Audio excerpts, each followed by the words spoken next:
أبرهام ونبي موسى أملاك أبرهام ونبي موسى أنا استعلم قدست سلاسي تمسكنوا تمسكنوا تمسكنوا تبلا لا نسي بوداس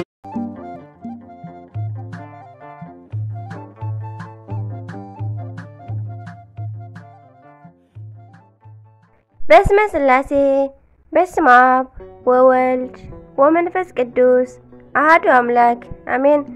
سلام እግዚአብሔር አምላክ መስቀላትኩም ይኹን ስድራ እግዚአብሔር አምላክ ከመይ ሓደርኩም ከመይ ውዕልኩም አነ እግዚአብሔር ይመስገን ክብሪ ይስፋሕ መድኃኔዓለም አቦይ ልዑል እግዚአብሔር አምላክና ክሳብ ሰዓት እዚኣ ብጸጋን ብጥዕናን ስለዘጽናሕናን ዝዓቀበናን ክብርን ምስጋናን አምልኮን ውዳሴን ንዘላለም ንዑ ይኹኖ ከምኡውን ነታርህርህተ ሊና ቅድስተ ቅዱሳን ንጽሕተ ንጽሓን ወላዲተ አምላክ ወላዲተ ቃል ዝኾነት ቅድስቲ ኪዳነ ምሕረት አደይ ቅዱስ ወዳ ብዛሃባ ክብርን ምስጋናን ውዳሴን ይብጽሐያ ከምኡን ኩሎም ቅዱሳና እግዚአብሔር አምላክና ብዝኸበሮም መጠን ብዛሃቦም ቃል ኪዳን ከከም መዓርጎም ክብርን ምስጋናን ንዘላለም ንዖም ይኹን አሜን።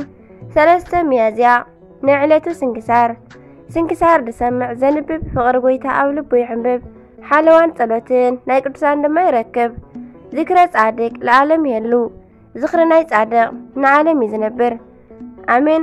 ንቅዱሳን ተማሕፀኑ ካብ ኩሉ ክፍእ ዘበለ ክድሕኑ አሜን። ሰለስተ ሚያዝያ ሎማዓንትኮ ባእታ ለማርያም አቡነ ሊባኖስ አቡነ አንበስ ወርሓዊ በዓለም እዩ በረኻቶምን ረድኤቶምን መስኩላትና ህዝበ ክርስቲያን ይኹን አሜን። ስንክሳር ሚያዝያ 3 በስመ አብ ወወልድ ወመንፈስ ቅዱስ አሐዱ አምላክ አሜን።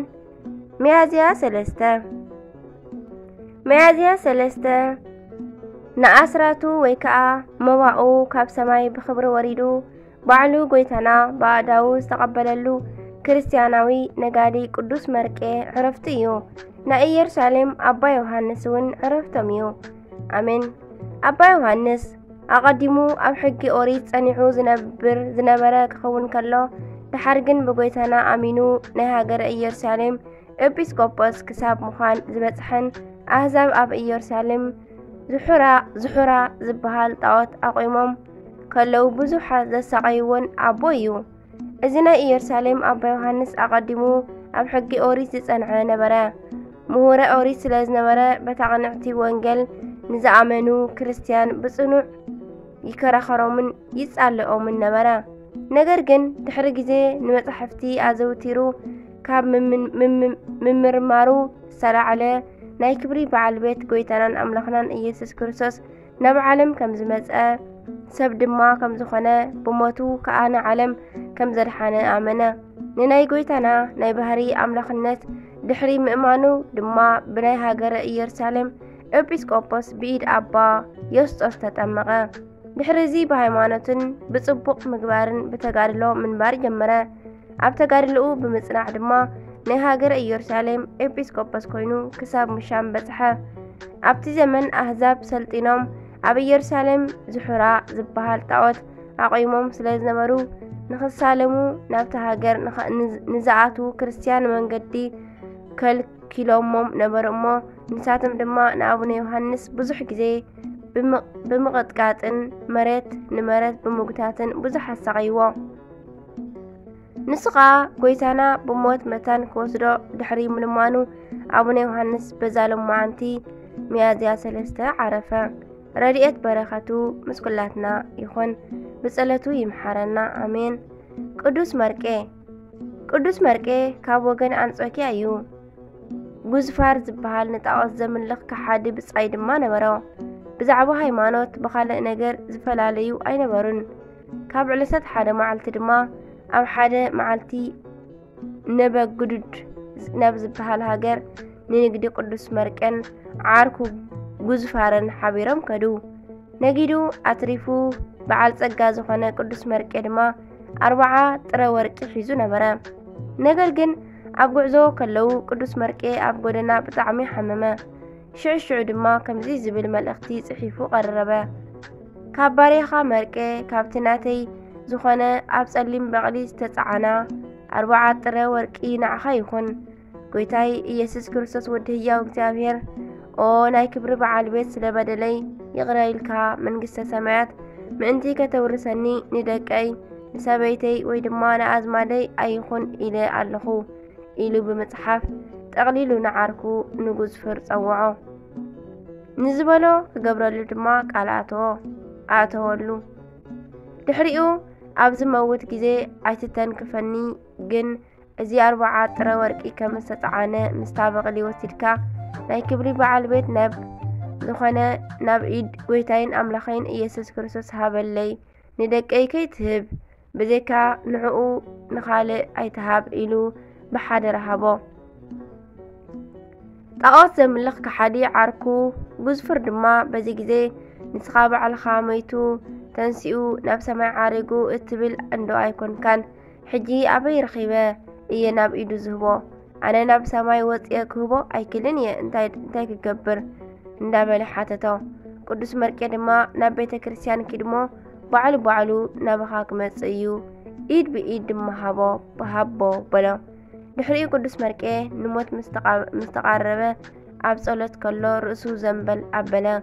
ኣይትተንክፈኒ ስለ ዝተባሃለ ድማ ጉዝፋር ርሕቕ ኢሉ ይምልከቶ ነበረ። በቲ ቅጽበት ናይ ብርሃን መላእኽቲ ናይ ብርሃን ልብሲ ሒዞም ናብ ዙርያ ቅዱስ መርቄ ክወርዱ ብግልፂ ተመልከተ። ምስቶም መላእኽቲ ድማ ቅዱሳንን ሰማዕታትን ነበሩ። ንቅዱስ ዳዊት ድማ በገናኡ እንዳደርደረ ከመስግን ተመልከቶ። መንፈስ ቅዱስ ድማ ኣብ ልዕሊ ስጋ ናይ ቅዱስ መርቄ ወሪዱ 3 ጊዜ ክዘውርን ነፍሱ ካብ ስጋኡ እትክትፍለን ብኽብሪ ክትዓርግን ተመልከተ። ዝተኣዘዙ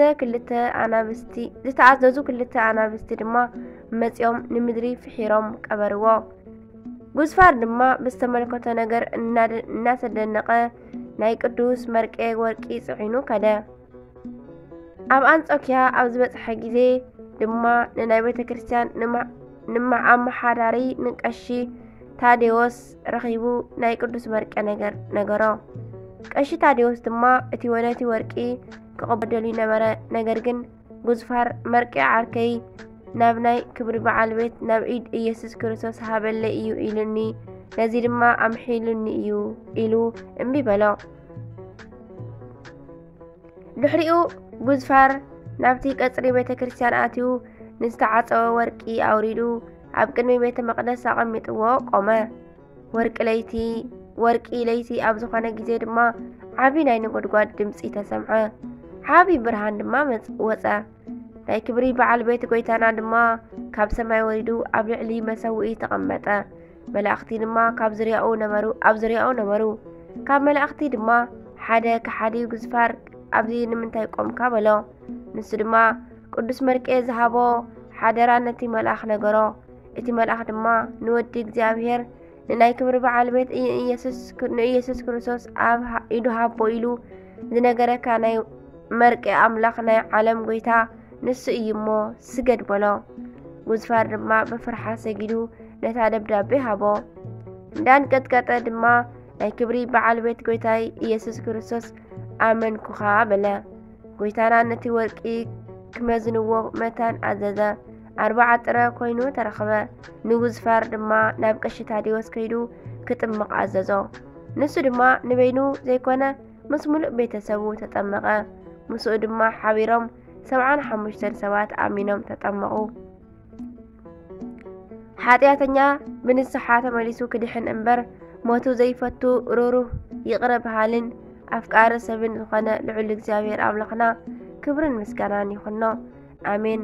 ብጸሎቶም ናይ ኩሎም ቅዱሳን ድማ ይምሓረና ኣሜን። 3 ሚያዝያ ዝኽበሩ ዓመታዊ ናይ ቅዱሳን በዓላት ቅዱስ መርቄ ጻድቅ ክርስቲያናዊ ነጋዲ፣ ቅዱስ ዮሐንስ ዘኢየሩሳሌም፣ ኣባ ሚካኤል ዘእስክንድርያ። እግዚአብሔር ብኽብሪ ዝኸዱ ብኸንፊ ዝበሩ ብልቦም ዝሓሰቡ ኣብ የብስ ዝነብሩ ፍጥረታት ፈጠረ ኣሜን። ወርሓዊ በዓላት ድማ ባእታ ለእግዝእትነ ማርያም ድንግል ወላዲተ ኣምላኽ፣ ቅዱሳን ኢያቄምን ሐናን፣ ቅዱሳን ሊቃነ ካህናት ኣበው ዘካርያስ ወስምዖን፣ ኣባ ሊባኖስ ዘመጣዕ፣ ኣቡነ ዜና ማርቆስ፣ ኣቡነ መድኃኒነ እግዚእ ዘደብረ በንኮል አሜን ዝወደቀ ዝነጠበ በአፈ ቅዱሳን ድጓል መላእክት ተአረመለይ ስለቃላቱ እግዚአብሔር ይመስገን አሜን ወስብሐት ለእግዚአብሔር ወለወላዲቱ ድንግል ወለመስቀሉ ክቡር አሜን ወአሜን ወለኩሎም መላእክተ ሰማይ ለይኩን